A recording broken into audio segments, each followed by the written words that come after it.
فَإِن لَّمْ تَفْعَلُوا وَلَن تَفْعَلُوا، پھر اگر تم یہ کام نہ کر سکو اور یقیناً تم کر بھی نہ سکو گے، فَاتَّقُوا النَّارَ الَّتِي، تو پھر اس دوزخ کی آگ سے ڈر جاؤ، وَقُودُهَا النَّاسُ وَالْحِجَارَةُ، جس کا ایندھن انسان اور پتھر ہوں گے، اُعِدَّتْ لِلْکَافِرِینَ، وہ دوزخ کی آگ ایسے ہی کافروں کے لیے تیار کی گئی ہے۔ اللہ تعالیٰ کو پہلے ہی علم تھا کہ ایسا کلام پیش کرنا انسان کے بس سے باہر ہے، اور یہ جو 5 مرتبہ قرآن میں کفار کو چیلنج کیا گیا ہے تو یہ ان پر حجت تمام کرنے کے لیے ہے۔ اگر ان واضح دلائل کے بعد کوئی کفر پر اڑ رہتا ہے تو اسے اس دوزخ کے عذاب سے ڈر جانا چاہیے، جس کا ایندھن انسان ہی نہیں معدنی پتھر جیسے کوئلہ، گندھک وغیرہ بھی ہوں گے، جو آگ کی حدت کو 20 گنا تیز کر دیتے ہیں۔ بعض علماء نے کہا ہے کہ اس آیت میں حجارت سے مراد پتھر کے وہ بت ہیں جن کی وہ پوجا کیا کرتے تھے، جیسے کہ قرآن مجید میں ہے اِنَّکُمْ وَمَا تَعْبُدُونَ مِن دُونِ اللَّہِ حَصَبُ جَہَنَّمَ، تم بھی اور اللہ کے سوا جنہیں تم پوجتے ہو سب دوزخ کا ایندھن بنو گے، تاکہ کافروں کو اپنے معبودوں کی خدائی کی حقیقت معلوم ہو سکے اور ان کی حسرت میں مزید اضافہ ہو۔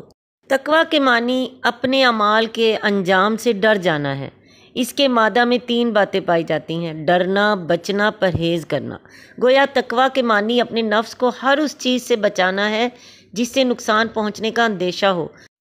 تقویٰ کا معنی اپنے اعمال کے انجام سے ڈر جانا ہے، اور اس کے مادہ میں 3 باتیں پائی جاتی ہیں: ڈرنا، بچنا، پرہیز کرنا۔ گویا تقویٰ کے معنی اپنے نفس کو ہر اس چیز سے بچانا ہے جس سے نقصان پہنچنے کا اندیشہ ہو، اور شرعی اصطلاح میں اپنے آپ کو ہر اس چیز سے بچانے کا نام تقویٰ ہے جو گناہ کا موجب ہو، اور جن امور سے شریعت نے منع کیا ہے انہیں چھوڑنے سے یہ بات حاصل ہو جاتی ہے۔ پھر تقوی کا مفہوم محض نواہی کو چھوڑنے تک ہی محدود نہیں رہتا، بلکہ اوامر کی بجاوری کو بھی اپنے اندر شامل کر لیتا ہے، کیونکہ جیسے بے حیائی کے کام کرنا گناہ ہے، ویسے ہی نماز یا روزہ وغیرہ ادا نہ کرنا بھی گناہ ہے، اور تمام عبادات کا بنیادی مقصد انسان کے اندر تقوی پیدا کرنا ہے، یعنی وہ ہر کام کے کرنے سے پہلے اس کا انجام سوچتا ہے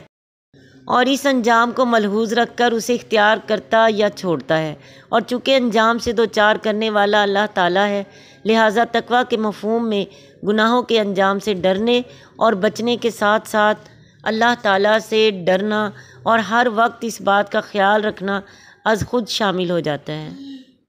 اس سے معلوم ہوا کہ دوزخ وجود میں لائی جا چکی ہے،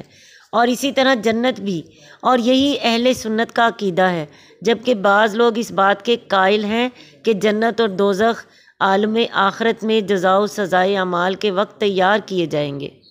قرآن کریم میں آپ اکثر یہ بات ملاحظہ کریں گے کہ جہاں کہیں کفار اور ان کی وعید کا ذکر آتا ہے وہاں ساتھ ہی مومنوں اور ان کی جزا کا ذکر بھی کر دیا جاتا ہے، اور اس کے برعکس بھی یہی صورتحال ہوتی ہے، کیونکہ انسان کی ہدایت کے لیے ترغیب اور ترہیب دونوں باتیں ضروری ہیں۔